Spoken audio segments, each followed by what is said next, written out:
जगत पूज्य जिन राज है, वीत राग भगवान।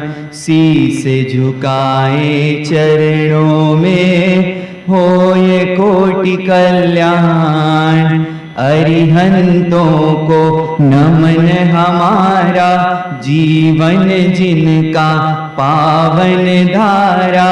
ऋषभनाथ जी पहले आए, जग में धर्म ध्वजा फहराए।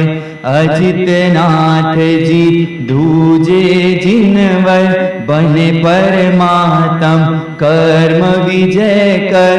असंभव को संभव बनाते, प्रभु जी संभवनाथ कहाते। स्वागत धर्म का जो सिखलाते, अभिनंदन प्रभुवर कहलाते। कुमति निवार सुमति को देते, भविजन सुमति नाथ जी कहते। लघुता से गुरुता मिले, गुरुता से प्रभुता। ज्यों कलम से पुष्प खिले, पुष्प में सौरभता। कमल समान पद्म प्रभु प्यारे, जग में रहते जग से न्यारे।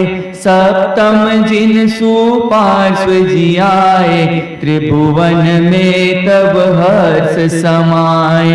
चंद्र समान सौम्य प्रभु मेरे, चंद्र प्रभु हम शरण में तेरे। शुद्ध विधि के हैं स्वामी, सुविधिनाथ है अंतर्यामी। विषय ताप की अग्नि मिटाए, प्रभु जी शीतल नाथ कहाए। मोक्ष मार्ग की राह दिखाए, जग में वह श्रेयांश कहाए। महिमाए जिन राज की अद्भुत और महान।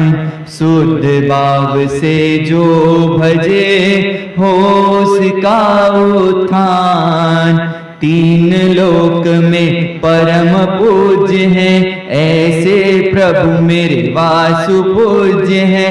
मलिन कर्म का किया समापन, विमल नाथ को सत सत वंदन।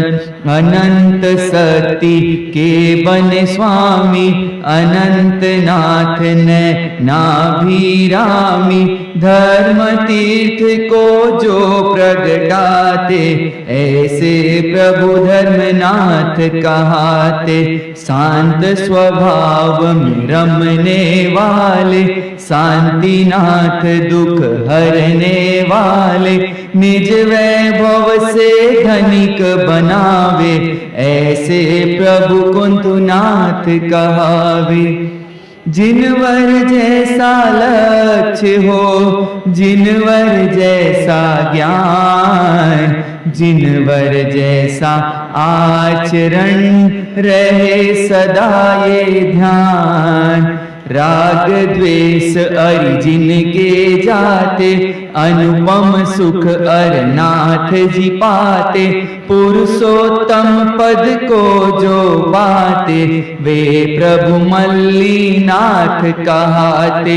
मुनि सुव्रत हैं मुनियों में उत्तम, शुद्ध ध्यान से बने परमात्म। नमीनाथ प्रभु मोक्ष को पाते, तीन लोक जिन्हें शीस झुकाते। युग द्वापर में नेमि पधारे, युद्ध काल में कुधारे। आरस से जो बन गए वारस, शासन का हम दे गए वारस। समता भाव ही मोक्ष का जिनवर दिखलावे, जतन करे जो इस पथ का जीवन विकसावे। कलयुग में भवजन के सहारे महावीर के जय जयकारे। मानव भव अनमोल बताते पंचम गति की राह दिखाते। राग द्वेष अज्ञान विकारे जिनको जीते जिनवर सारे। जिन आदर्शों को अपनाऊं जिन राहों पर मैं बढ़ जाऊं। मन में मेरी बस अभिलाषा छोड़ूं जगत की झूठी आशा। तन धन परिजन सब ही छूटे जिनवर जी से न नाता टूटे। प्राण रहे इस तन में जब तक चरण रहूं प्रभु के नतमस्तक। प्राण रहे इस तन में जब तक चरण रहूं प्रभु के नतमस्तक। इकतीसा के पाठ को जो निस दिन गावे हो जाए जग में अमर। अमृत रस पावे अमृत रस पावे। संघ प्रसंगे भद्रावती में पौष दशम के शुभ अवसर में पार्श्व प्रभु से यही कामना पूर्ण होवे मेरी भावना। संवत 62 2000 पार्श्व प्रभु का जय जय। खर कर गछ का हो धारा सुख सागर शिष्यों का नारा। सुख सागर शिष्यों का नारा। आज उमंग उल्लास से गाया प्रभु गुणगान। शुद्ध बुद्ध और मुक्त बनूं पाऊं पद निर्वाण। पाऊं पद निर्वाण। 18वीं सदी के महान संत श्रीमद देवचंद्र जी महाराज ने वासु पूज्य प्रभु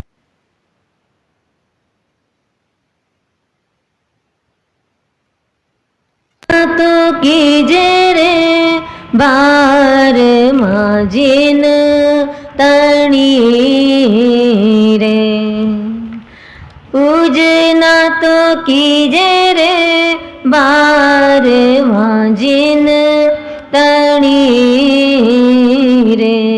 जसु प्रगट्यो पूज्य स्वभाव परकृत पूजा रे जे इच्छे नहीं रे। साधक कारज दाव पूजना तो कीजे रे बार जिन तणी रे। द्रव्य थी पूजा रे कारण भावनो रे।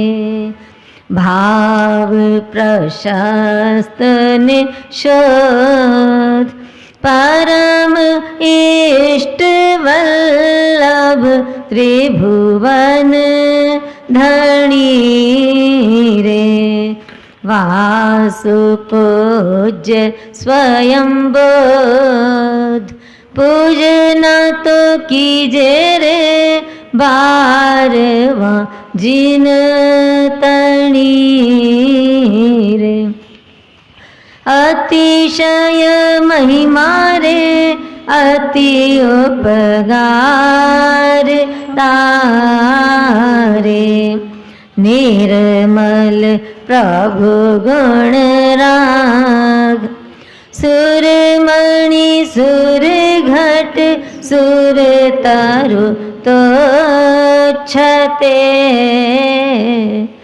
जिन रागी महाभाग पूजना तो कीजे रे बारवा जिन तणी,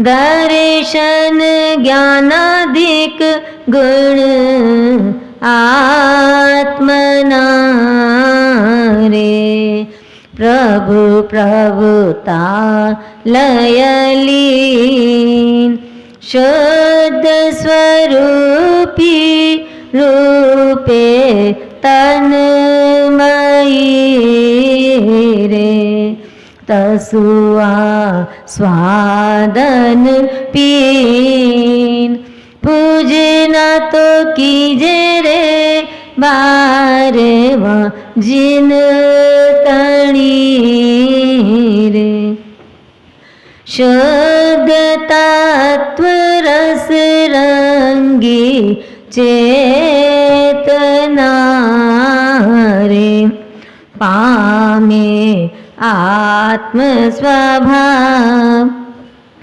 आत्मा लंबे निज गुण साधतो,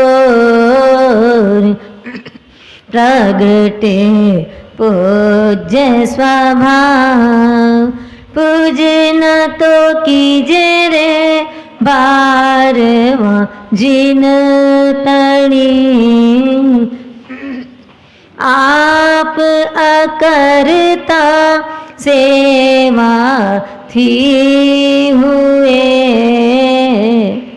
सेवक पूर्ण सिद्धि, निज धन न दिए पण आश्रित लहे रे, अक्षय अक्षर रिद्धि, पूजना तो कीजे रे बारवा जिन तणी रे, जिन वर पूजा रे ते निज पोज नारे, प्रगटे अन्वय शक्ति, परमानंद विलासी अनुभवे रे, देव चंद्र पद व्यक्ति, पूजना तो कीजे रे बारवा जिन तणी, पूजना तो कीजे रे बारवा जिन तणी।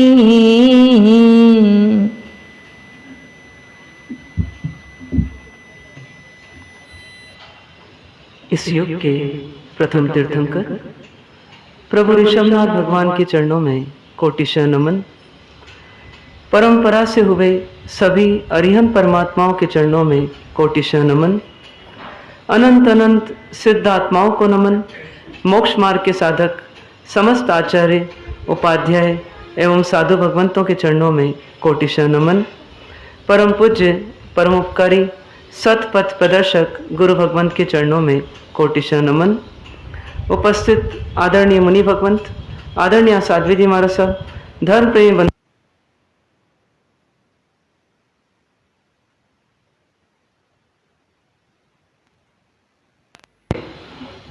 इस प्रथम मास में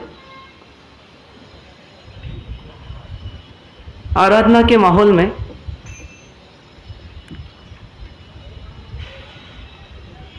जीवंत आराधना करने वालों के वियोग का पिछले कुछ दिनों में हमने अनुभव किया। जीवन क्या है, जीवन की व्यवस्था क्या है, जीवन का प्रारंभ कैसे होता है, जीवन का समापन कैसे होता है, जीवन में हमारी ताकत क्या है, तो जीवन में हमारी कमजोरियां क्या है, इन सब का मिला जुला रूप आपको हमको सबको पिछले 4 दिनों में देखने को मिला। लेकिन उसके बावजूद भी संसारी का वियोग दुख रूप होता है और संयमी का वियोग भी सुख रूप होता है। संसारी का वियोग होने पर यह महसूस होता है कि वो हमें धन दौलत आदि तो दे गए, लेकिन जीवन सिर्फ धन दौलत के आधार पर नहीं जिया जा सकता। कुछ और चाहिए था, अंदर की ताकत। वो ताकत नहीं मिल पाई, वो ताकत उनके साथ चली गई। एक पत्नी जब फूट फूट के रोती है पति के वियोग में, तो ये नहीं कहती कि तुमने मेरे लिए बच्चे नहीं छोड़े, बहू नहीं छोड़ी, जमीन जायदाद नहीं छोड़ी, लेकिन वो इसलिए रोती कि जो तुम दे रहे थे वो नहीं मिल रहा। क्योंकि पति ने सब कुछ दिया लेकिन जीने का सामर्थ्य नहीं दिया। क्योंकि जो सब कुछ देने की मानसिकता थी वो ये थी कि धन दे दो, दौलत दे दो, बच्चे दे दो, बहुएं दे दो, परिवार दे दो, तो वो सब दिया। लेकिन जो देना था, अंदर की ताकत, मन की ताकत, सद्गुणों की ताकत, प्राप्त परिस्थिति में समता से सहजता जीने की ताकत, वह ताकत वास्तव में उनके पास भी नहीं थी, इसलिए वो दे भी नहीं पाए। परंतु जब संयमी का वियोग होता है तो संयमियों का जीवन भी हमारे लिए ताकत है और उनका वियोग भी हमारे लिए ताकत है, कि वो जीते भी शेर की भांति और जाते भी शेर की भांति हैं। और जब हमें उनके जीवन में विभिन्न प्रसंगों में उनके द्वारा किए गए कार्यों का चिंतन करने का मौका मिलता है, तो उससे सहज ही हमारी ताकत बढ़ जाती है। हमें लगता है कि यह जीवन जीने की कला है, यह जीवन जीने की राह है, यह प्राप्त परिस्थितियों में कैसे जीना, इसकी ताकत है। और यह ताकत जब हमें मिलती है तो उनका वियोग भी क्या बन जाता है, सुख रूप ही बनता है। परमात्मा का निर्वाण कभी दुख रूप नहीं हुआ, आचार्यों का प्रयाण कभी दुख रूप नहीं हुआ। भगवान महावीर का निर्वाण भी गौतम स्वामी को क्या दे गया, केवल ज्ञान तो बाद में हुआ, पहले अपनी ताकत को समझने का संदेश दे गया कि हे शिष्य, तू परम गुरु बनने लायक है, तू अपने आत्मस्वरूप को पहचान, अनंत शक्तियों का पिंड है तू। उस बात को जब गौतम स्वामी ने अंदर ही अंदर झांक करके देखा, वो लगा कि वास्तव में मेरे प्रभु, मेरे गुरु, मेरे सर्वस्व सही कहते थे कि अंत में जाकर तू और मैं समान है। क्यों समान है? क्योंकि तेरे पास भी वह बीज है जिसे तू वटवृक्ष बन सकता है। और जब अपने स्वरूप को देखा तो लगा कि ये बीज मिल गया, ये कैवल्य का बीज मिल गया। और ये जब बीज मिल गया तो फिर उसका आत्मसात किया, या उसे यूं कहें कि उसमें रमण किया, तो क्या प्रकट हो गया?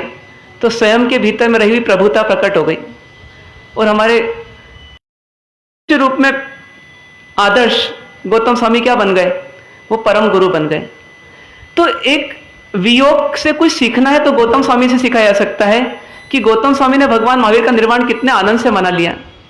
भले ही शुरुआत में उनको कुछ दुख हुआ, कुछ संताप हुआ, जैसा कवि कहते हैं, परंतु वो आत्मा कितनी जागृत थी कि आधी रात को भी वह आत्मा आत्म ध्यान में लग गई और गुरु के वियोग को उन्होंने क्या बना दिया? महोत्सव बना दिया। तो हमें भी क्या करना है? पिछले 4 दिनों में जो वियोग हमने देखे हैं, इन सबको ध्यान में रखते हुए, दोनों दिवंगत आत्माओं को ध्यान में रखते हुए, उनके जीवन को ध्यान में रखते हुए, कल से लेकर के 16 तारीख तक एक विशेष रूप से हमको पंचानी का महोत्सव करना है। ये एक शोक की सभा नहीं रहेगी, बल्कि एक आनंद की सभा रहेगी, जो बता रही है कि उनके गुणों को याद करके, उनके जीवन के प्रसंगों को याद करके, और उन्होंने जिनकी पूजा की, जिनकी अर्चना की, जिनके लिए अपना जीवन सर्वस्व समर्पित कर दिया, वे परमात्मा जो हैं, आदिनाथ भगवान हो या नेमिनाथ भगवान हो या पार्श्वनाथ भगवान हो, इनके जीवन को जानते हुए इनमें डूब जाएं और इनकी भक्ति में लीन हो जाएं, और हम इस वियोग को भी क्या बना दें? महोत्सव बना दें। तो इस हेतु से कल से हमें लगना है, लेकिन उसकी भूमिका कब बनेगी? तो उसकी भूमिका आज बनाना है। उसकी भूमिका आज बनाना है। क्यों? क्योंकि अपने में से मुझे नहीं लगता कि कोई ऐसे होंगे जो पूजा नहीं करते होंगे, और नहीं भी करते होंगे, कुछ इक्के दुक्के ऐसे भी होंगे, तो वो इसलिए नहीं करते होंगे क्योंकि शायद कुछ मजबूरियां उनको लगती होगी, शायद मन चाहता तो होगा लेकिन अपना अनुशासन अपने पर ना होने से नहीं कर पाते हों, लेकिन मन चाहता तो होगा कि हाँ होना चाहिए, करना चाहिए, या कभी करता था मैं, आज नहीं कर पा रहा हूं। लेकिन इतना सब करते हुए भी प्रभु की पूजा क्या है और किन अर्थों में वह सार्थक है और कैसे उसको सार्थक बनाया जाए, इन विषयों का जब तक हम चिंतन नहीं करेंगे तब तक वास्तव में हमारा वो पंचानी का महोत्सव भी सफल नहीं हो सकता। इसलिए आज अपन चिंतन करते हैं, मुख्यतया पूजन का चिंतन करेंगे, लेकिन उसके साथ जुड़ी हुई कुछ चीजें और हैं। शॉर्ट में अपन कहते हैं दर्शन, पूजन और वंदन। एक शब्द में कहते हैं तो पूजन, तीन शब्दों में कहें तो दर्शन, पूजन, फिर वंदन। यदि इसको नवधा भक्ति के रूप में कहें तो परमात्मा का ही श्रवण, परमात्मा का ही कीर्तन, परमात्मा का ही चिंतवन। श्रवण भी परमात्मा का, कीर्तन भी परमात्मा का, चिंतन भी परमात्मा का, और इसके साथ जुड़े, इन सब के साथ जुड़े परमात्मा के प्रति लघुता का भाव, परमात्मा के प्रति समता का भाव, या परमात्मा के द्वारा बताई गई समता का भाव, परमात्मा का ही ध्यान, परमात्मा से एकीकृत हो जाना, ये सब जो है ये क्या है? ये परमात्मा के प्रति की जाने वाली भक्ति का स्वरूप है। तो यदि हम कहें कि पूजन क्या है तो भक्ति है, कीर्तन क्या है तो भक्ति है, यहां तक कि सत्संग श्रवण क्या है वही भक्ति है, और सत्संग के आधार पर समता से जीना क्या है वही भक्ति है। इसलिए एक शब्द में कहें तो भक्ति में भी हम सब कुछ समाहित कर सकते हैं। आपसे इससे पूछा जाए कि आप में से कौन कौन ऐसे हैं जो परमात्मा के भक्त हैं, तो शायद सबके हाथ ऊंचे उठ जाएंगे।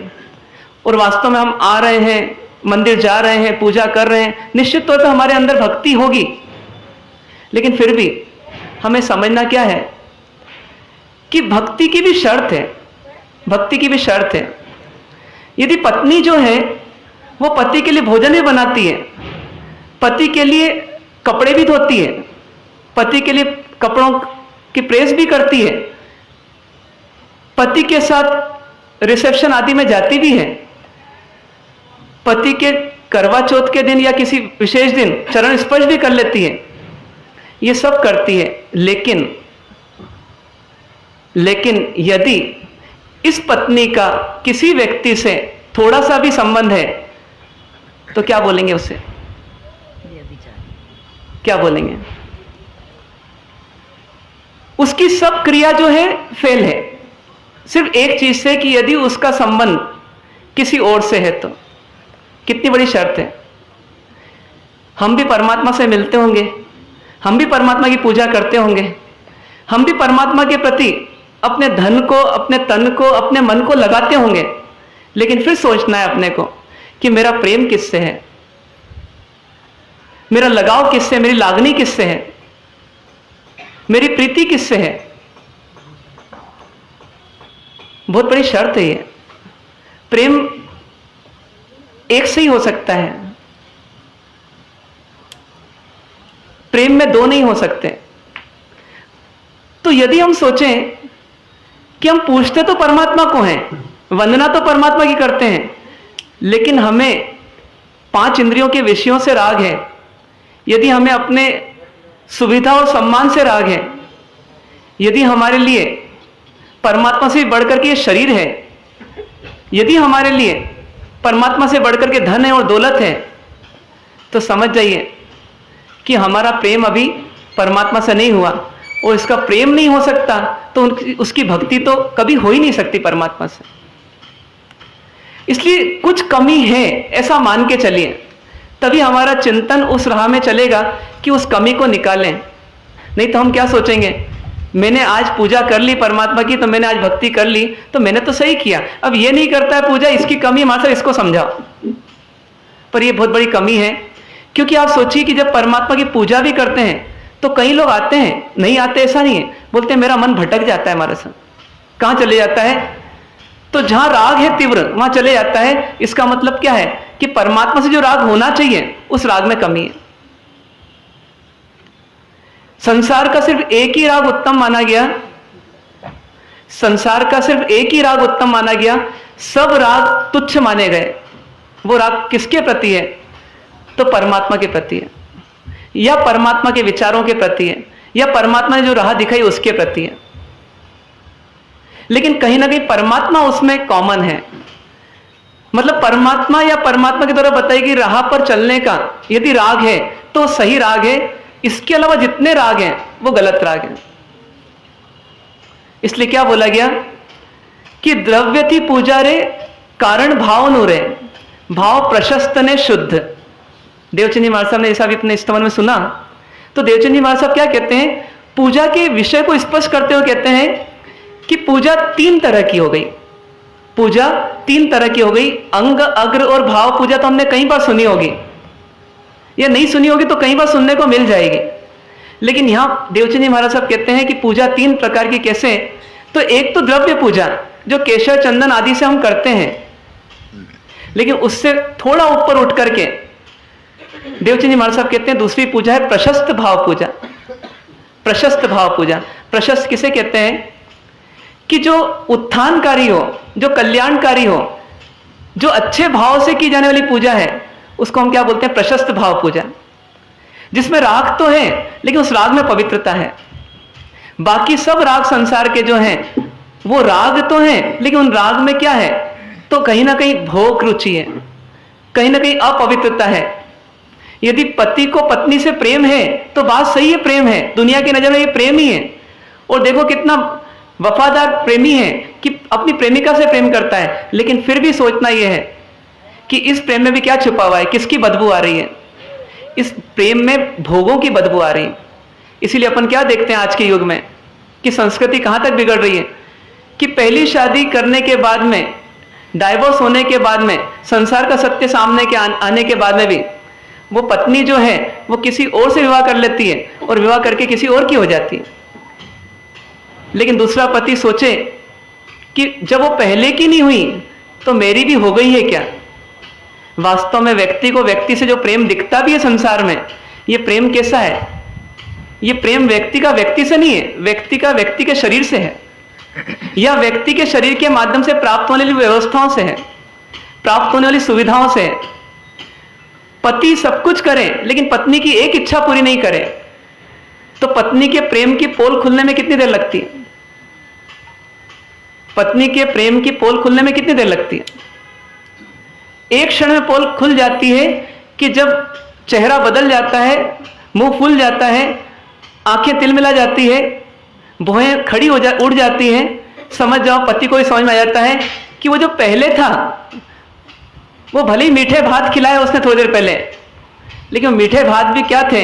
उस मीठे भात में भी स्वार्थ की कड़वाहट तो थी जो मुझे समझ में नहीं आ पाई, लेकिन उसका अब असर समझ में आ रहा है कि एक इच्छा पूरी नहीं करने पर भी सामने वाले के तेवर कितने बदल जाते हैं। और ये सिर्फ पत्नी का पति के प्रति नहीं है, पति का पत्नी के प्रति भी है। जिस प्रेम को अपन कहते हैं कि ये सबसे उत्कृष्ट प्रेम कह सकते हैं संसार की अपेक्षा से, या भाई बहन का प्रेम हो सकता है, या माँ बेटी का प्रेम हो सकता है, पिता पुत्र का प्रेम हो सकता है, लेकिन इन सब में आड़े कौन आता है? इन सब में आड़े कौन आता है? स्वार्थ आता है। संसार का कोई भी संबंध हो बिना स्वार्थ के खड़ा हो रहा है क्या? कहीं देखने को मिल रहा है क्या? इसीलिए इन सब प्रेम को, इन सब राग को क्या बोला? ये अपवित्र है, ये सब अपवित्र है। मतलब किसी को आपने मिठाई तो दी पर मिठाई में विष दे दिया, तो बताइए आपने उसका हित किया कि अहित किया? अहित किया। ऐसे ही हमने जिसको भी प्रेम दिखाया उस प्रेम के साथ अंदर स्वार्थ था, तो हमने उसका हित किया या नहीं किया? ग्राहक को कितने ही चाय पिला दो, कोल्ड ड्रिंक पिला दो, लेकिन अंदर की भावना को पकड़ो तो भावना पकड़ में आती है, देखो कैसा स्वार्थ है।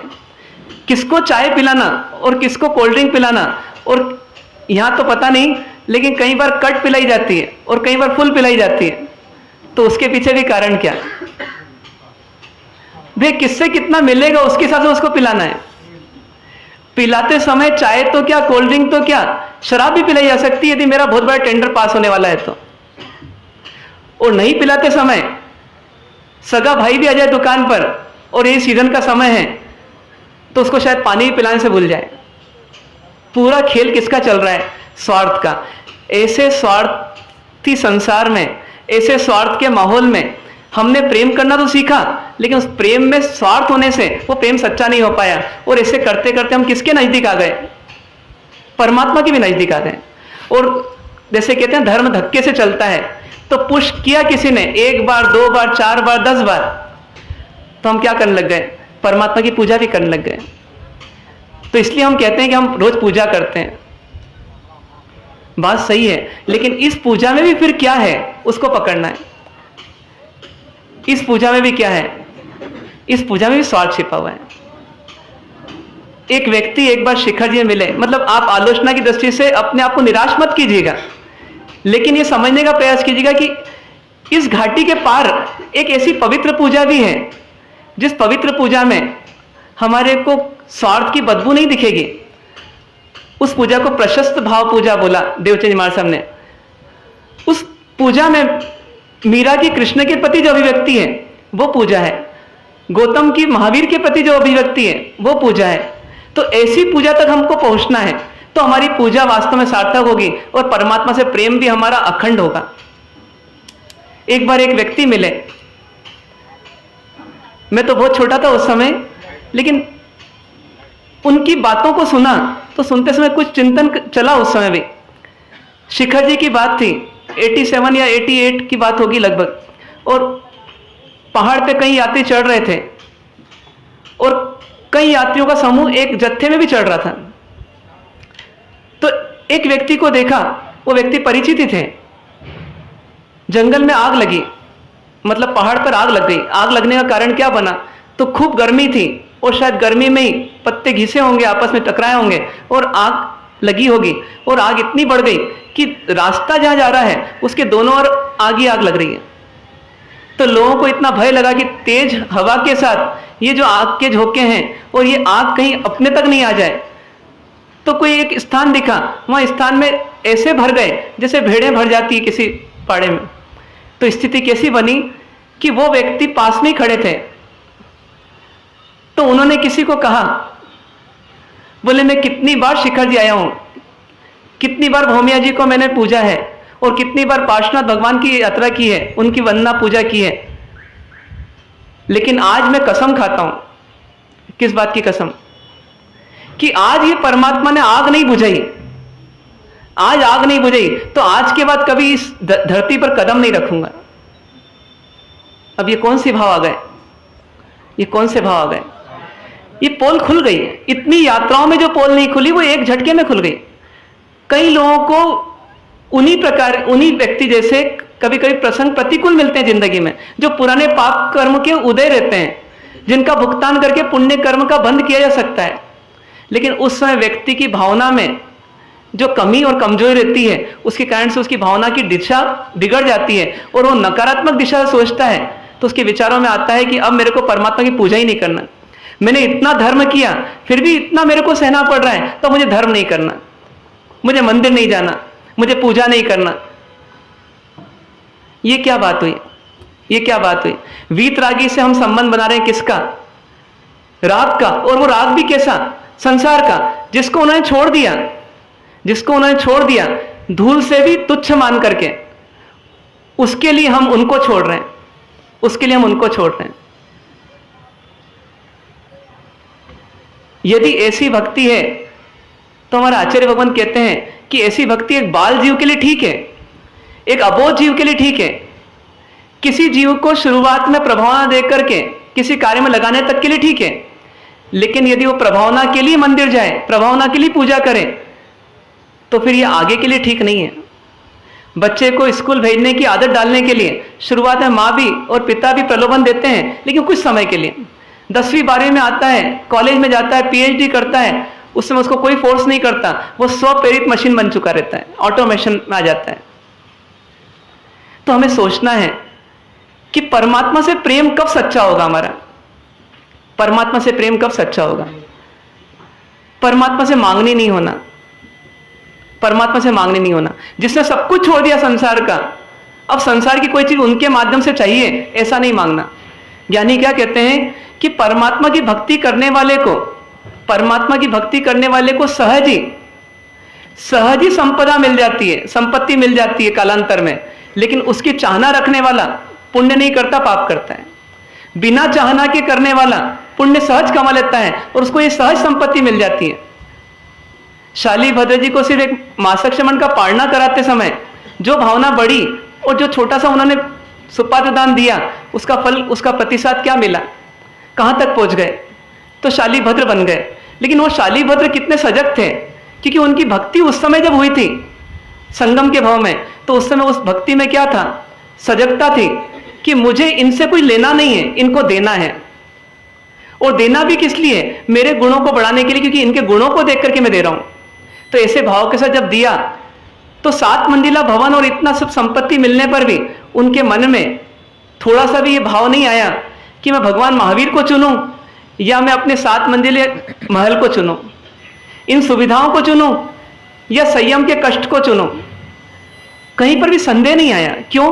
क्योंकि उनका प्रेम कैसा था, परमात्मा के प्रति, गुरु के प्रति या गुरु के बताए हुए मार्ग के प्रति कैसा था, तो निस्वार्थ था।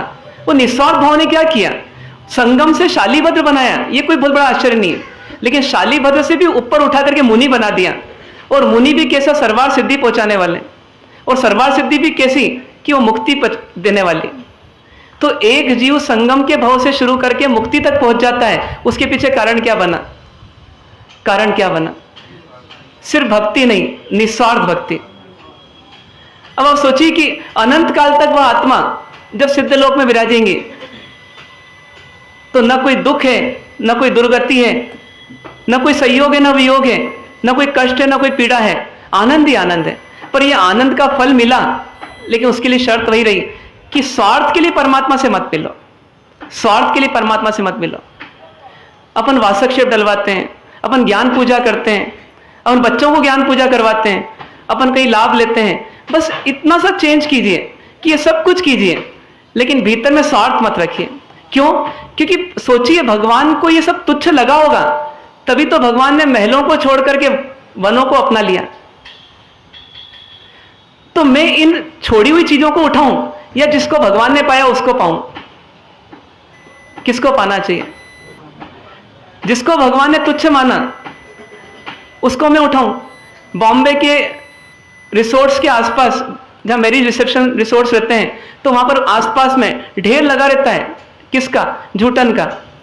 वो झूठन को बेचारे भिखारी लोग, गरीब लोग, जिनको 2 जून का भोजन नहीं मिलता, तो वो व्यक्ति वहां जाते हैं और उसमें श्रीखंड चाट चाट करके या और चीजें चाट, कस्टर्ड चाट करके खाते हैं, क्योंकि उनकी मजबूरी है।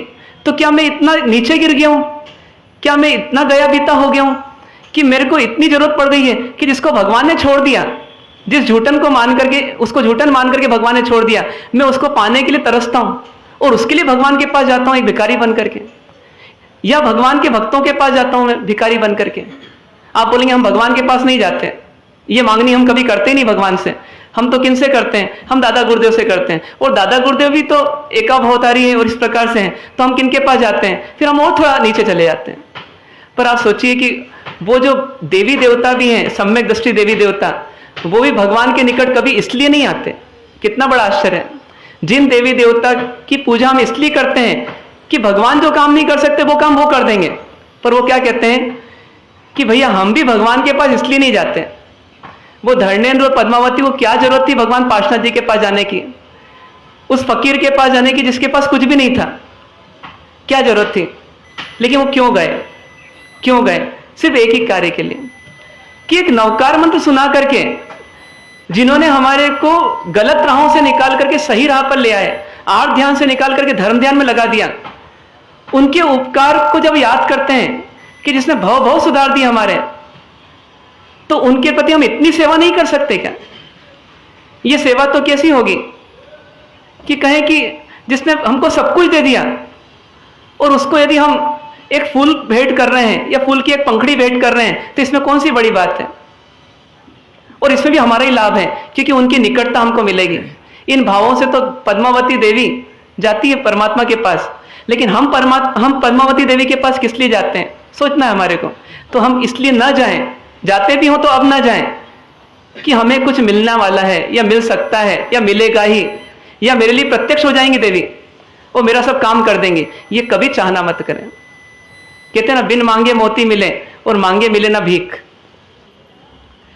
हमारा धर्म इस राह को बताता ही नहीं है जिस राह पर हम चलना चाहते हैं। हमारा धर्म तो क्या कहता है कि परमात्मा के पास जाओ तो प्रशस्त भाव से जाओ। द्रव्य पूजा करते करते भावों को प्रशस्त कर दो, मतलब शुभ क्रिया करते करते शुभ भाव ले आओ और परमात्मा से संबंध बनाओ। पूजा में द्रव्य चढ़ाना है, अच्छे से अच्छे द्रव्य चढ़ाना है, लेकिन वो द्रव्य चढ़ा करके अपने कर्तव्य की इतिश्री नहीं है। इंपोर्टेड क्वालिटी का एप्पल रखा रहता है परमात्मा के पास, तो जिसने चढ़ाया उसको ज्यादा पुण्य मिलेगा, ऐसा नहीं है। ये तो सिर्फ हमारे भीतर में भावों की कितनी ऊंचाई है, हम परमात्मा को क्या मान रहे हैं, कितना उच्च मान रहे हैं, उसकी छोटी सी अभिव्यक्ति है, छोटी सी अभिव्यक्ति है। यदि कोई बड़ा व्यक्ति आएगा, कोई बड़ा नेता आएगा, तो आप उसको शायद एक फूल नहीं देंगे, गुलदस्ता देंगे, पर ये गुलदस्ता उसके लिए कोई मायने नहीं रखता है, लेकिन हमारे लिए मायने इसलिए रखता है कि मैं अधिक से अधिक क्या दे सकता हूं, दे दूं उसको। जब एक मंत्री संतरी को भी हम देने को तैयार हो जाते हैं तो तीन लोक के नाथ के प्रति जो हमारे द्रव्य लगते हैं, उन द्रव्यों के माध्यम से हमारी भावना प्रेषित होती है, और यदि भावना अच्छी है तो द्रव्य भी अच्छा अपने आप हो जाएगा। ये अलग बात है कि हमारी जितनी योग्यता है, जितना सामर्थ्य है, उसके अनुपात में होगा।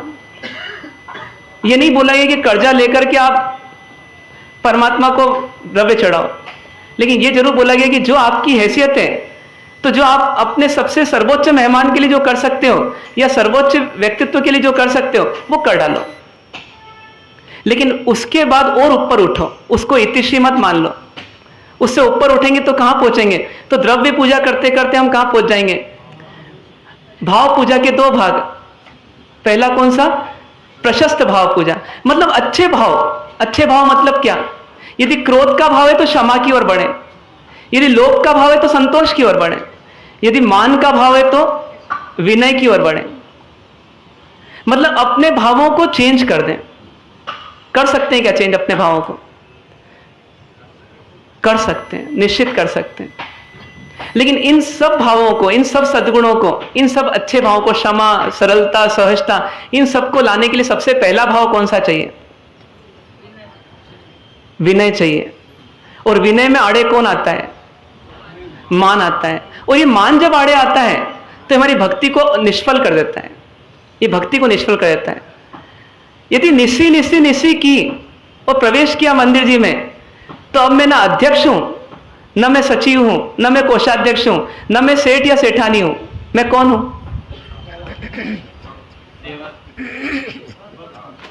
शावक हूं। इससे और ऊपर उठे थोड़ा, सेवक हूं। क्या मानना? दास हूं।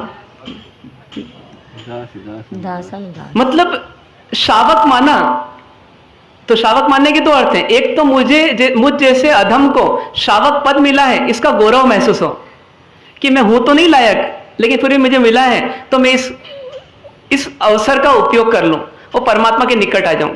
ये भाव है तो अच्छा भाव है। लेकिन मैं शावक हूं और ये अजैन व्यक्तियों को अंदर नहीं आने देना, और मैं आ सकता हूं। यदि अहंकार यहां भी थोड़ा सा कहीं कोने कचरे में फंस गया, तो वो भी हमको परमात्मा से मिलने नहीं देगा। एक्चुअली परमात्मा से मिलना है तो परमात्मा से मिलने के लिए मान को पूरा खत्म करना पड़ेगा। मीरा को कितनों ने पागल कहा होगा, लेकिन मीरा को क्या फर्क पड़ा? श्रीमती को कितना सताया ससुराल वालों ने, लेकिन श्रीमती को क्या फर्क पड़ा? गौतम की कैसी खिल्ली उड़ी होगी उस यज्ञ सभा में कि देखो गया, अपने आप को महापंडित कहता था और परमात्मा के लिए समर्पित हो गया, एक नग्न व्यक्तित्व के सामने समर्पित हो गया। लेकिन उन सब की परवाह की क्या इन लोगों ने? आज तो हम परवाह करते हैं कि नहीं करते? कई लोग क्या बोलते हैं कि हम तीर्थ में जाते हैं तो पूजा करते हैं, शहर में रहते तो पूजा नहीं करते, क्यों नहीं करते पूछते हैं, तो बोले वो लोग देखते हैं रास्ते में कि पूजा की ड्रेस में जा रहे हैं। तो सोचिए, हमको परमात्मा की पूजा की ड्रेस पहनने में भी शर्म आ रही है, तो फिर परमात्मा की पूजा करने का भाव कैसे आएगा? हमको अहोभाव नहीं आ सकता। हमको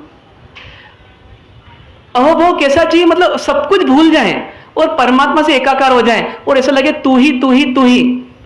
जब ये भाव आएगा तब जाकर के वास्तव में परमात्मा से मिलेंगे। लेकिन इसको लाने के लिए सिर्फ सबसे पहला भाव जो चाहिए वो मान को गलाना चाहिए।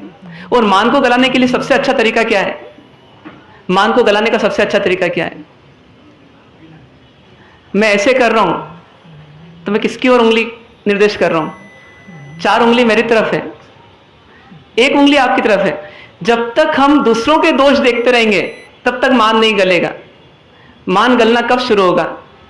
जब स्वयं के दोष देखेंगे। स्वयं के दोषों को इतना देखें, इतना देखें, इतना देखें कि इस मान को गलना पड़े। और मान गलने का यही तरीका है। और मान गलता है तो भक्ति होती है, और भक्ति फिर मोक्ष मार्ग का धुरंधर मार्ग है, ऐसा श्रीमद् राजचंद्र जी ने भी कहा है। मतलब भक्ति मार्ग से कोई भी बहुत तेजी से ऊपर उठ सकता है, पर उसके लिए शर्त एक ही है, मान को गलाना पड़ेगा। इसलिए उन्होंने दोहे में भी कहा है कि मानादिक शत्रु महा निज छंदे न मराए, जाता सदगुरु शरण मा अल्प प्रयासे जाए। मतलब ये मान आदि शत्रु जो हैं इनको भेजना है, लेकिन ये कहाँ जाते हैं? जब शरण में जाते हैं अपन। किनकी शरण में जाते हैं? सदगुरु की शरण में। और परम सदगुरु कौन है? परमात्मा है। लेकिन इसमें क्रोधाधिक नहीं बोला, क्रोधाधिक शत्रु मां नहीं बोला, ईर्ष्याधिक शत्रु नहीं बोला, लोभाधिक शत्रु नहीं बोला। क्या बोला? मानाधिक शत्रु मां। मतलब इन सब शत्रुओं में सबसे मुख्य कौन है? इनका सरगना कौन है? मान है। ये मान हमको झुकने नहीं देता, लेकिन दिखता भी नहीं है। तन झुक जाता है कई बार, लेकिन मन नहीं झुक पाता। एक व्यक्ति ने दूसरे व्यक्ति से जब बहुत लंबे काल तक 3-4 वर्ष तक कुछ ना कुछ विवाद चलता रहा, तो आखिरी में लोगों ने बोला, तो लोगों के बोलने से उसने एक लेटर लिखा मिच्छामी दुक्कडम का। तो उसमें लेटर में क्या लिखा कि तुमको मेरे मिच्छामी दुक्कडम देने से शांति मिलती है, तो मैं तुमको मिच्छामी दुक्कडम देता हूं। तो मिच्छामी दुक्कडम देते हुए भी क्या नहीं दिया? मान को नहीं दिया। अंदर में कैसा पड़ा रहता है। और ये मान है, इसकी पहचान से परमात्मा की प्रतिमा के समक्ष नहीं हो सकती। ये मान पड़ा हुआ है, इसकी अभिव्यक्ति तो हमको संसार में रहते हुए होती है। यदि बहू जो है सास की सेवा नहीं कर सकती क्योंकि मान है, क्योंकि मैं एजुकेटेड हूं, क्योंकि मैं योग्य हूं, क्योंकि मेरा खानदान योग्य था, तो वो परमात्मा की सेवा करने के लायक बन पाएगी क्या? वास्तव में नहीं बन पाएगी। इसलिए सोचना यह है कि ये मान जो है, इसकी अभिव्यक्ति तो हमारे को आसपास के लोगों में या आसपास के वातावरण में मिल जाती है। और यदि वही मान आ रहा है, जब ये मान यहां अटका रहा है हमारे को, इन संबंधों को बराबर नहीं बनने दे रहा है, तो फिर परमात्मा जैसे परमात्मा से संबंध बनाने के लिए मान कितना बड़ा आड़े आएगा। एक मान का रेशा भी हो तो उसको ऐसा मानना है जैसे बाल आ जाता है कभी अपने भोजन में, तो कितने ही स्वादिष्ट पकवान क्यों ना हो, लेकिन एक बाल का टुकड़ा आ गया और वो थोड़ा सा जीभान पर लगा और सेंसेशन हुआ, अरे ये तो बाल है, अंदर नहीं डाल सकते उसको, वो गले नहीं उतर सकता। उसी प्रकार से मान सहित भक्ति जो है वो आत्मा तक असर नहीं कर सकती। वो दिखाने के लिए काम आ सकती है, लेकिन सत्य के दर्शन करने के काम नहीं आ सकते। क्या करना पड़ेगा? मान गलाना पड़ेगा, लेकिन किसके प्रति?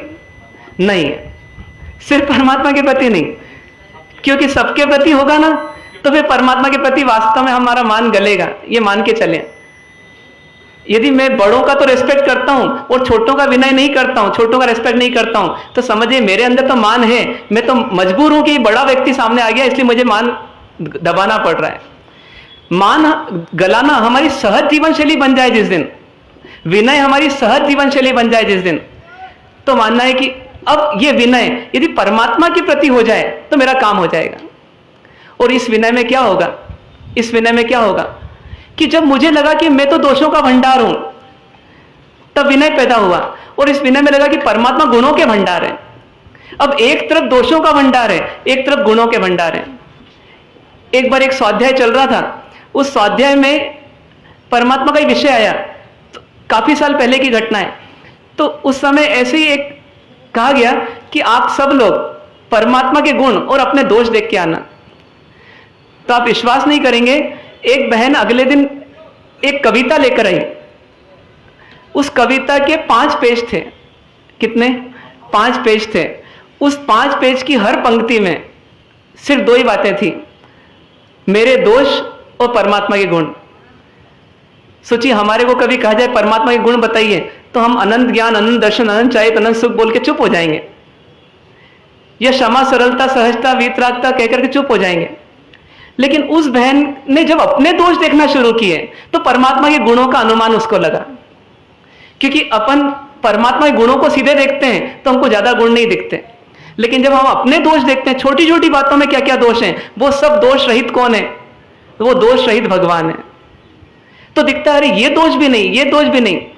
आज आप थाली में जब कोई रसोई आती है, उसमें गरम ठंडे को लेकर के, या चिकने और बिना ग्रेवी और सूखे को लेकर, ग्रेवी और सूखे को लेकर के, या मीठे और नमकीन को लेकर के, या मिर्ची और मसाले को लेकर के, जब अपन एक एक चीज का बारीकी से विश्लेषण करें तो आधे घंटे में हमारे कितने रागों का हिसाब किताब होता होगा।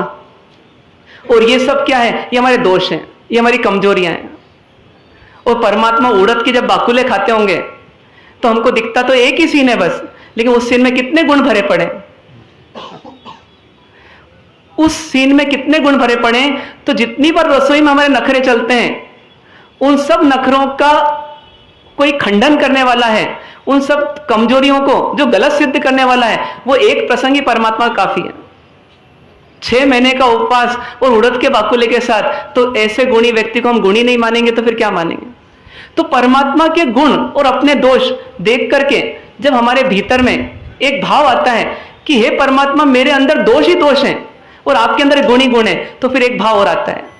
वो भाव क्या आता है? शरणागति का भाव। कि हे परमात्मा, अनंत काल की यात्रा में ये मान का पुतला आज तक अपने गुणों को नहीं प्राप्त कर सका, तो इससे अधिक निकम्मा और कौन होगा? दिखाता रहा धर्म दुनिया को, और धर्म को अंदर आत्मसात नहीं कर पाया। अच्छे विचार दूसरों को सुनाता रहा और स्वयं नहीं सुन पाया, तो किस काम का इसका व्यक्तित्व, किस काम की इसकी समझ? तो ऐसा विचार जब आता है तो फिर हम किसकी चरणों में चले जाते हैं? परमात्मा के चरणों में चले जाते हैं। और उस समय भले ये शरीर से हम जितना जुड़ सके उतना जुड़े, लेकिन भीतर में आत्मा किस में डूब जाती है? परमात्मा के विचारों में डूब जाती है, और वो बन जाती है हमारी प्रशस्त भाव पूजा। मतलब जब परमात्मा के विचार ही विचार में हम खो जाते हैं, डूब जाते हैं, तू ही तू ही तू ही तू ही सब कुछ, परमात्मा का एक एक गुण हमारे भीतर में रोमांच पैदा कर देता है, तो भाव पूजा हमारी कैसी बन जाती है? प्रशस्त भाव पूजा। और ऐसा करते करते करते करते और आगे बढ़ जाते हैं जब साधक, तो पहुंच जाते हैं शुद्ध भाव पूजा में। शुद्ध भाव पूजा क्या है? शुद्ध भाव पूजा यह है कि जब परमात्मा के गुणों से हम एक में खो जाते हैं, तो थोड़ी समय में फिर भीतर का परमात्मा तत्व हमको दिखने लग जाता है।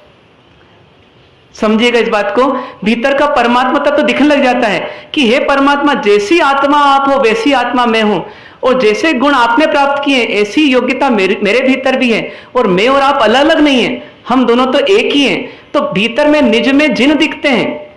निज में कौन दिखते हैं? जिन दिखते हैं, मतलब परमात्मा दिखते हैं, और परमात्मा से एकाकार हो जाते हैं, और सब विकल्प क्या हो जाते हैं? शांत हो जाते हैं। सब दोष क्या होते हैं? किसी पानी के एक प्रवाह से पूरे मेल जो रहते हैं फर्श पर हुआ वो बह जाता है, उसी प्रकार दोष बाहर विसर्जित हो जाते हैं, और भीतर में शांति का एहसास होता है, आनंद का एहसास होता है। और वो क्या बन जाती है? जिसमें राग द्वेष बह गए, आत्मा को शांति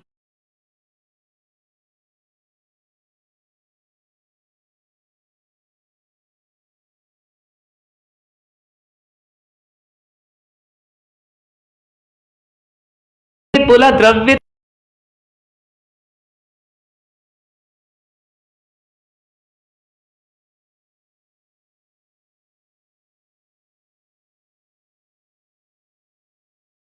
ये पूजा हमारे जीवन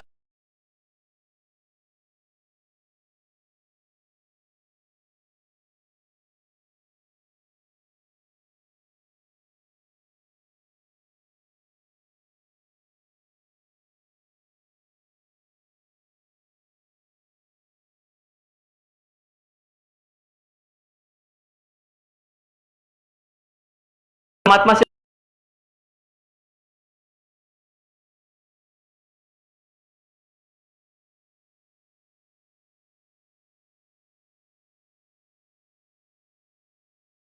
भी करें।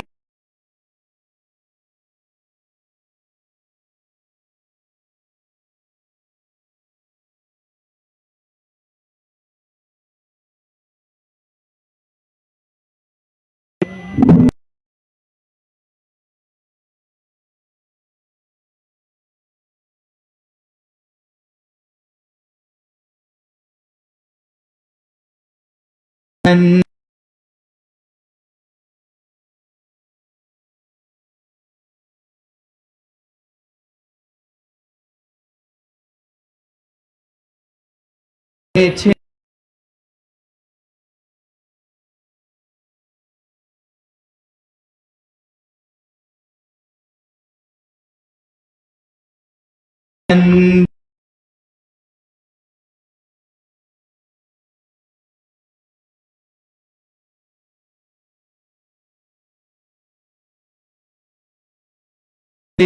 હું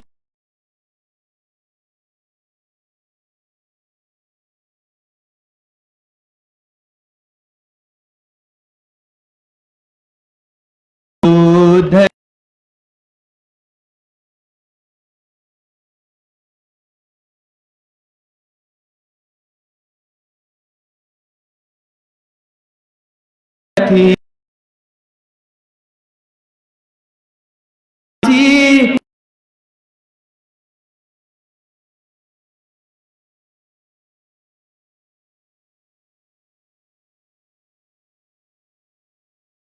पंक्ति दोहराएंगे।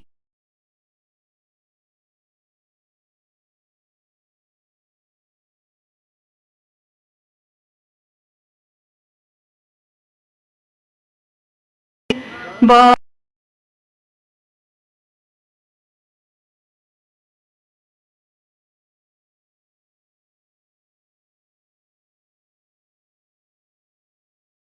जिन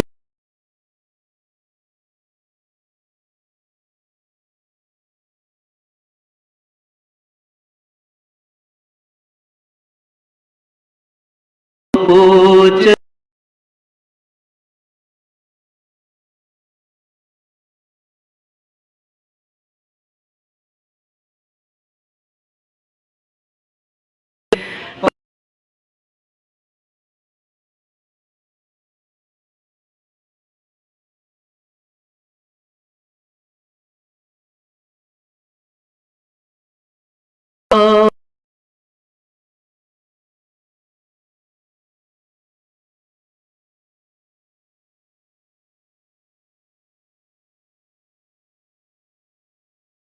नो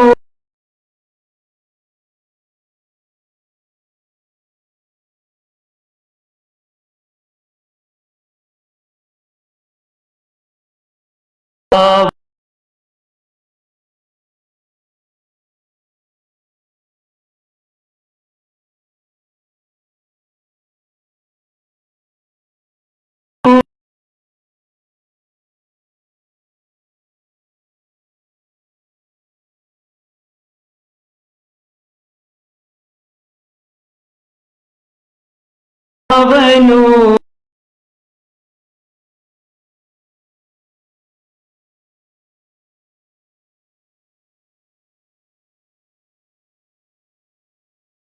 पर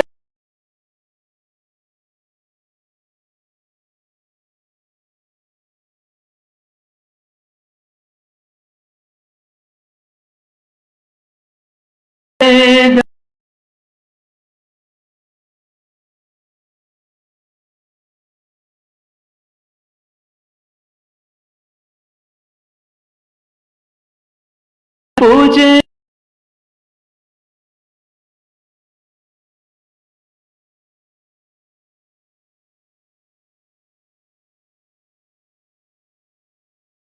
માં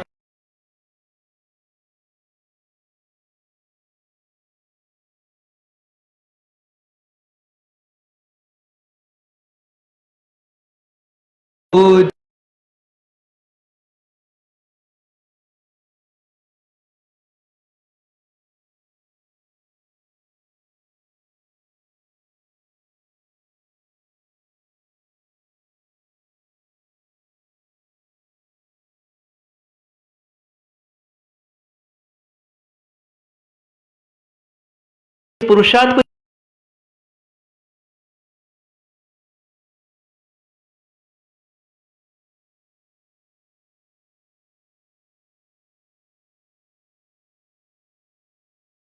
इनका साथ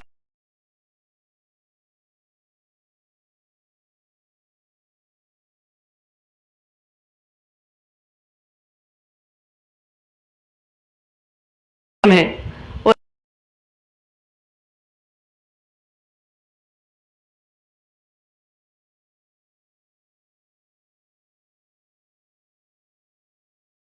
ऐसी भावना हम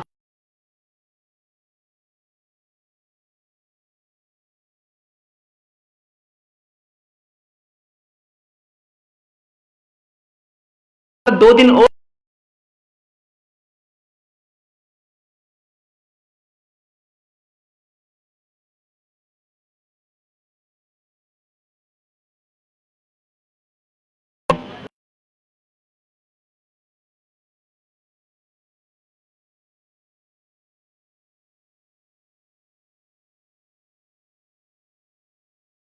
जब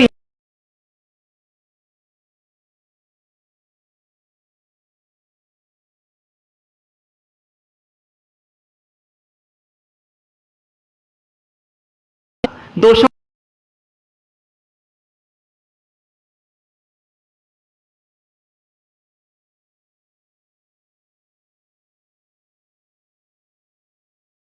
अंदर में गम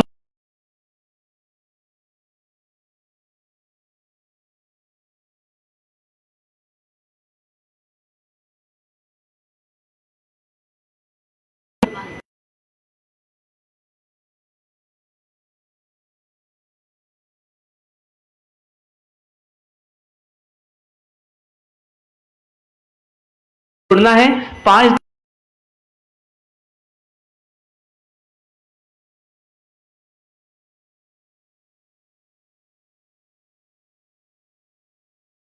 आने का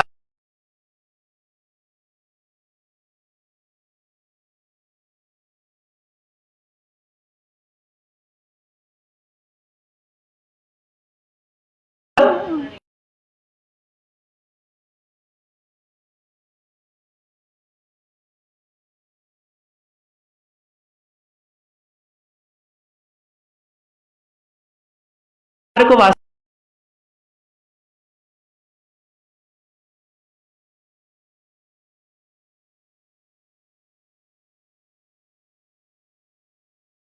है या जो आ सके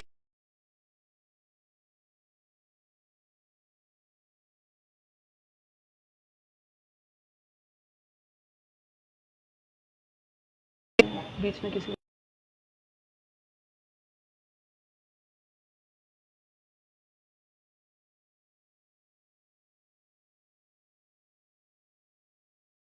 पंच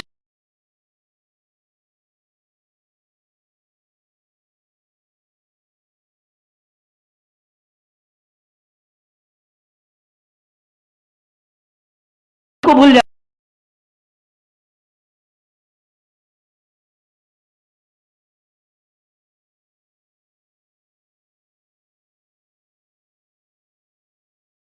प्रयास करें नहीं भूल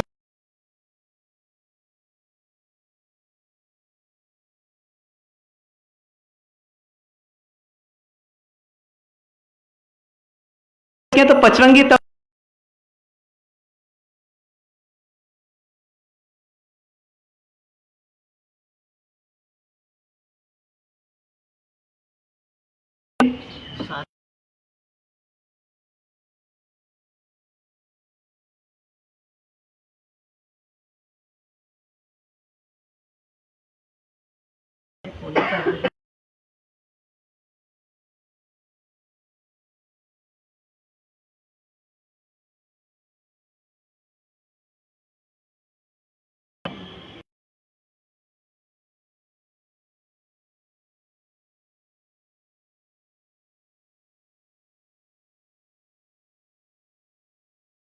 आप बता देंगे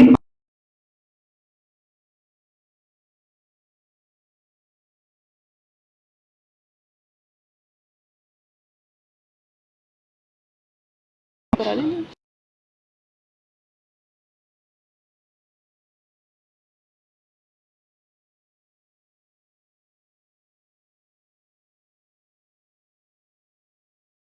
5 दिन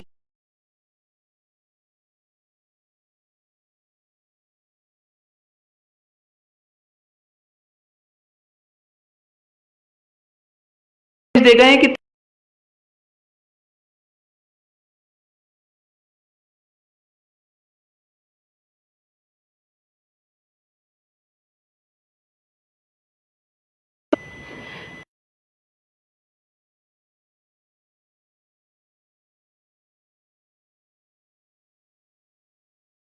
अपनी भेंट को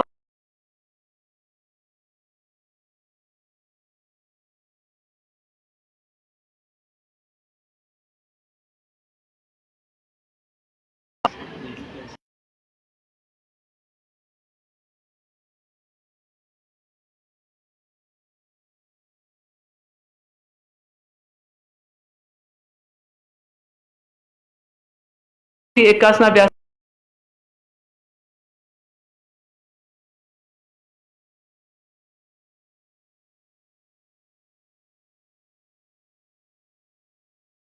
एकासन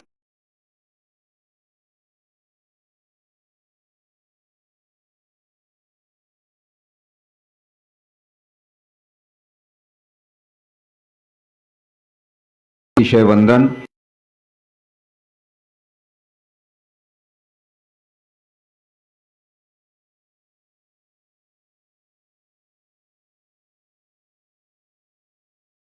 अनिश सागर जी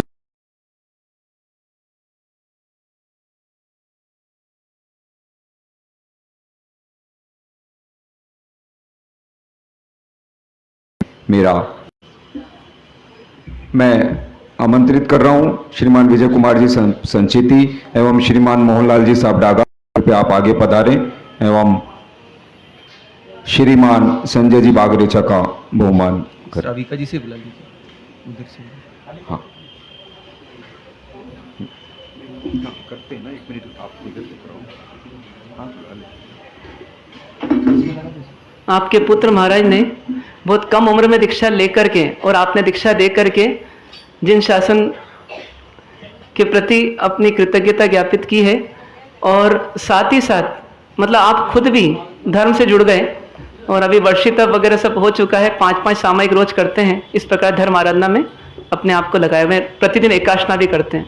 जैनम जयति शासनम, जैनम जयति शासनम, जैनम जयति शासनम, जैनम जयति शासनम, जैनम जयति शासनम, जैनम जयति शासनम। श्राविका जी स्नेहलता जी बागरेचा के बहुमान के लिए मैं आमंत्रित कर रहा हूं मेमबाई सा सुराना, अमिता जी भंडारी, शांताबाई जी आप आगे आए। शांताबाई जी गोलेचा कृपया आप आगे पधारें। अगला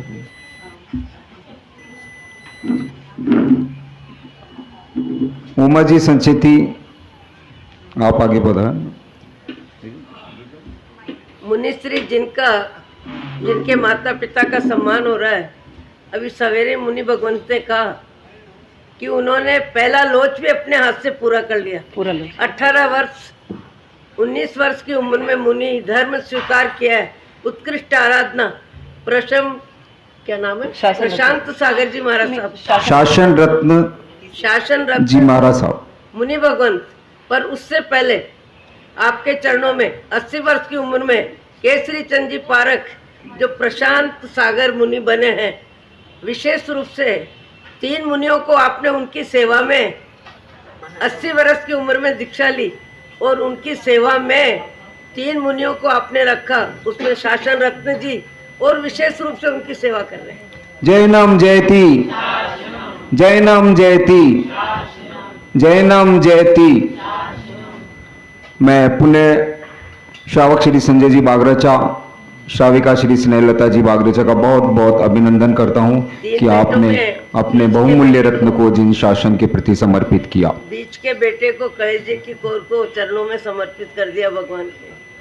हमारे बीच में आज इंदौर श्री संघ के अध्यक्ष श्रीमान धर्मेंद्र जी साहब मेहता भी उपस्थित हैं। मैं उनको आमंत्रित कर रहा हूं, कृपया आप आगे पधारें। श्रीमान धर्मेंद्र जी साहब मेहता। मुनिश्री का प्रवचन मन भावन लगे, ये भी अपने आप में एक सौभाग्य हो सकता है, क्योंकि मन भावन प्रवचन लगना आसान नहीं है। बाह्य आत्मा को बाह्य जगत का विश्लेषण ही ज्यादा रुचिकर होता है। धर्मेंद्र जी साहब मेहता अभी नहीं, बाद में अगला अभी आ जाएंगे जब हम कर देंगे। अगला नाम। हाँ, बाह्य आत्मा। उपस्थित सभी भाइयों और बहनों को सादर जय जिनेंद्र। लड़ी के तेले में अनूप जी एक पर्ची रह रही है, एक पर्ची और है।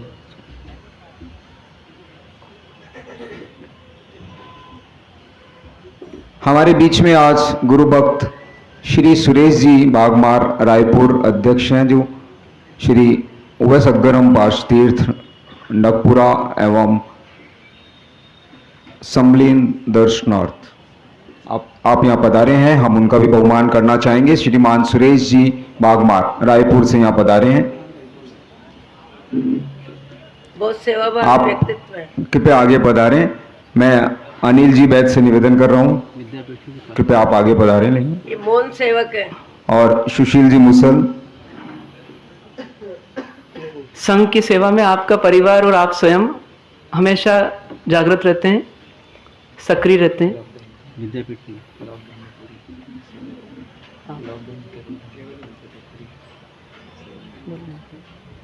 जब प्रथम लॉकडाउन हुआ और जब किसी की गाड़ियां आनी जानी बंद थी, और जब पूरे हम केवल धाम में, साध्वी जी हमारे साथ केवल धाम में, पर एक गाड़ी ऐसी थी जो रोज आती थी। कौन सी गाड़ी? तो आपकी श्राविका जी भी पीछे खड़े हैं और वो बहुत सेवा भावी है, भावनाशील है। वो भी एक बार वहां पर खड़े होकर संघ को दर्शन दे दें। और इनका पूरा दोनों की रोज गाड़ी केवल धाम इनकी बराबर आती थी। जिस जब किसी की नहीं आती तब इनकी गाड़ी आती थी। बोले जिन शासन देव की जय। उधर विद्यापीठ से भी जुड़े हैं और इधर अभी मंदिर से भी जुड़ेंगे।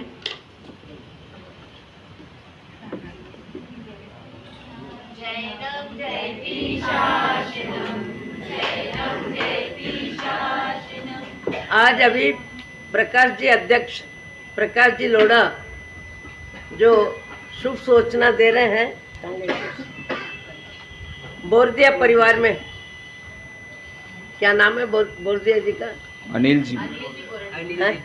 अनिल जी बोरदिया के वहाँ पहले से ही विचार विमर्श चल रहा था, पर आज प्रकाश जी लोढ़ा उनके यहाँ गए और मुख्य इंडा ध्वजा के साथ जो इंडा लगता है उसके लाभ के उन्होंने भाव परिपूर्ण उत्साह के साथ स्वीकार किए। बोले जिन शासन देव की जय। हम अनिल जी बोलिया की बहुत बहुत अनुमोदना करते हैं। इतना बड़ा लाभ आपने लिया है। आप जी जब से संघ की पधारे तरफ से, फटाफट घोषणाएं आ रही है। जब संघ की तरफ से बहुत बहुत अनुमोदना। एक शब्द बोलते नहीं बाप जी किसी को। आज हमारे बीच में खाचरोद, इंदौर, सूरत, रायपुर से भी सुश्राविका श्रावकगण पधारे हैं। मैं संघ की तरफ से आप सभी का बहुत बहुत हार्दिक स्वागत एवं अभिनंदन करता हूं। लड़ी के जो आयम्बिल और तेले की गत 2-3 दिन में हम सूचना नहीं दे पाए थे। रविवार को आयम्बल श्रीमती शालिनी जी बंसाली के था, सोमवार को श्रीमती चेतना जी छाजेड़ के एवं मंगलवार को श्री विनीत जी खजांची के आयम्बिल रहा। और आज श्रीमती सपना जी जैन के आयम्बिल की तपस्या है और अट्ठम की तपस्या सुश्री रानी जी खजांची के है। मैं सभी तपस्वियों का श्री संघ की तरफ से सुख साता पूछते हुए बहुत बहुत अभिनंदन करता हूँ। आज इस सभा में दुरुप से साध्वी आत्मदर्शना जी के संसारी भाई भी उपस्थित हैं। आप भी खड़े होकर प्रणाम कर लें सबको। दिलीप जी, हम दिलीप जी का भी बहुत बहुत हार्दिक स्वागत एवं अभिनंदन करते हैं। परिवार के साथ आए। जैसा कि कल से आपको सूचना दी जा रही है, पंचानी का महोत्सव 12 तारीख से, इसके बारे में कुछ बताया है हमें। यहाँ जो उपस्थित हैं हम में से कोई भी ऐसा नहीं रहे कि हम इसमें शामिल नहीं हुए। हमें अवश्य शामिल होना है। और एक ये जो प्रभु के प्रति समर्पण का जो भाव हमें देखने को मिलेगा, आप अवश्य पधारें। गुरु भगवान जिस तरह से हमें समझाते हैं, हर पूजा को पूरा विवेचन रहेगा हर पूजा का, और मेरा मानना है कि हमारे भाव अवश्य परमात्मा के प्रति समर्पित रहेंगे। सभी उपस्थित हुए करवर निवेदन, और भी आप जिनको ये सूचना पहुंचा सके अवश्य पहुंचाएं। कल दिनांक 12 तारीख से 16 तारीख तक प्रभु परमात्मा भक्ति का कार्यक्रम रहेगा, और इसमें जैसा कि बताया गया है, जो भी तप के साथ इस आराधना में जुड़ेंगे, आयम्बिल, एकासना, निवि, उपवास, उनसे मेरा करबद्ध निवेदन है, व्यवस्था हेतु यहाँ पे पेड़ी पे अपने नाम आज ही लिखा दें, और सभी के आयम्बिल, एकासना आदि की व्यवस्था यहाँ रहेगी। और जो सुबह जल्दी आके यहाँ पूजा करके नवकारसी लें, उसकी भी व्यवस्था यहाँ रहेगी, ताकि वे अगर नवकारसी के बाद पूजा में जुड़ना चाहते हैं तो वे यहाँ नवकारसी लेके पूजा में जुड़ सकते हैं। पचरंगी तप के क्रम में प्रथम दिवस आयम्बिल, द्वितीय दिवस एकासना, तृतीय दिवस निवि, चतुर्थ दिवस व्यासना और 5वें दिन उपवास, ऐसा क्रम रहेगा। अष्टमी अष्टमी पार्श्वनाथ भगवान के मोक्ष कल्याण के दिन उपवास रहेगा।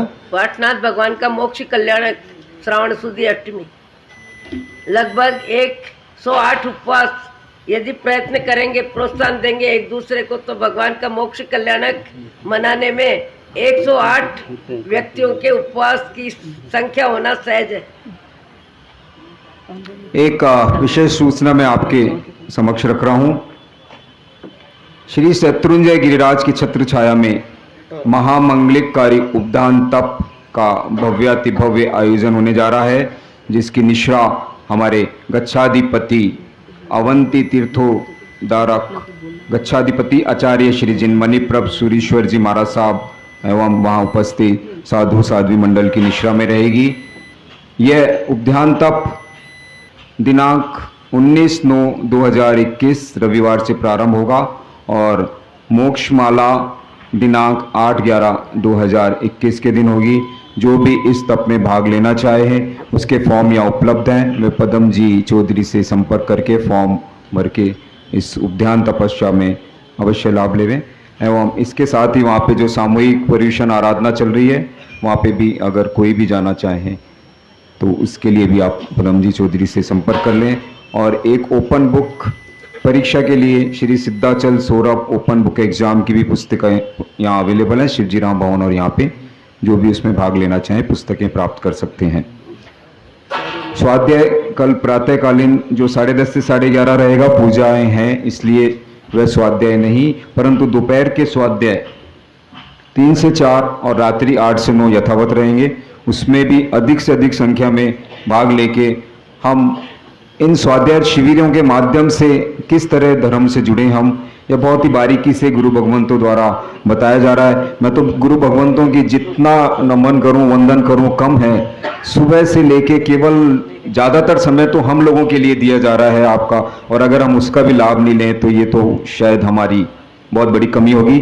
अवश्य जुड़ें, सभी जो भी कार्यक्रम है उसमें भाग लेवें।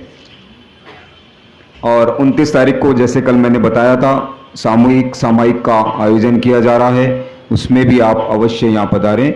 29 तारीख रविवार के दिन 5 दिवसीय जो कार्यक्रम रहेगा, पंचानिका कार्यक्रम, उसके लाभार्थी हैं श्रीमान जो संचेती परिवार है, और जो सामूहिक सामायिक है उसके श्रीमान चंद्र प्रकाश जी प्रकाशन जी लोढ़ा परिवार है। मैं संघ की तरफ से उनकी पुनः बहुत बहुत अनुमोदना करता हूँ, निवेदन करता हूँ गुरुदेव से मांग ली।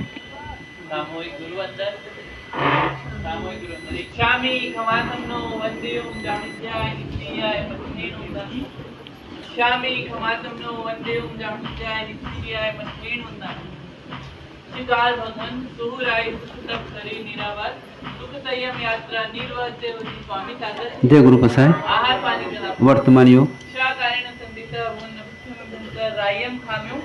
खामे इच्छम खामेमी रायम जंगिंची यापत्यम परपत्यम भत्ते पाणे विनय व्यवचे आलावे संलावे उच्चासने समासने अंतर्भाषाय वरी भाषाय जंगिंची मध्य विनय परिगणम तुम्बवा बारंबार तुभे जनः अहं न जनमि तस्मिन् छावि धर्मलाभ छावि खवातुनो वन्दे उपजामित्याय नित्याय मस्मेन उन्नत। श्रीमान धर्मेंद्र जी मेहता अगर यहाँ आ गए हैं, उपस्थित हो गए हैं, तो कृपया आप आगे पधारें।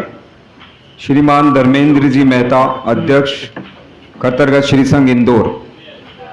नहीं, चत्तारि मंगलम अरिहंता मंगलम सिद्धा मंगलम साहू मंगलम केवली प्रणतम मंगलम। चत्तारि लोकोत्तम अरिहंता लोकोत्तम सिद्धा लोकोत्तम साहू लोकोत्तम केवली प्रणतम लोकोत्तम।